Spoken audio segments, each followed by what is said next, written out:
Welcome to our channel. Today we how to register for Uber, complete guide step by step clearly. To register for Uber, start by downloading the Uber app from the App Store or Google Play Store. Once the app is installed, open it and tap on Sign Up. You will be prompted to enter your phone number. After entering your phone number, tap Next to receive a verification code via SMS. Enter the verification code you received and tap Next. Next, you will be asked to provide your email address. After entering your email, tap Next. Then, create a strong password for your account and tap Next again. You will be prompted to enter your first and last name. After providing your name, tap Next. Now, select your preferred payment method. You can choose to add a credit or debit card by entering the required details. Once your payment information is entered, tap Save. The next step will ask for your location.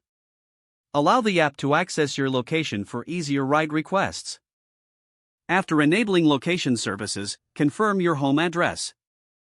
Review the terms and conditions and privacy policy, then agree by tapping Agree.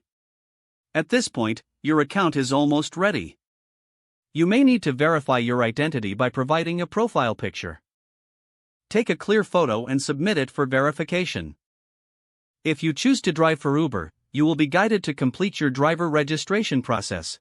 Follow the prompts to upload necessary documents such as your driver's license and vehicle registration.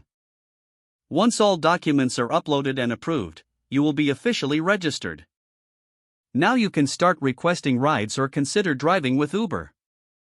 If the page does not load, refresh the browser or try again in a private or incognito window. Make sure you are using the correct email address, then retype it carefully to avoid small typos. If your password is not accepted, use the reset option and create a new strong password you can remember.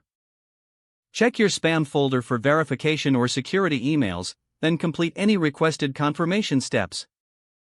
Enable two-factor authentication if available to improve account security and reduce unauthorized access risk. After signing in, review your profile details so your contact information and settings are accurate and current. If you see an error message, note it down and try again after restarting your device and internet connection. Log out when you finish, especially on shared devices, to keep your account and payment information secure. If the page does not load, refresh the browser or try again in a private or incognito window. Make sure you are using the correct email address, then retype it carefully to avoid small typos. Don't forget to like this video and subscribe to our channel for more step-by-step tech guides.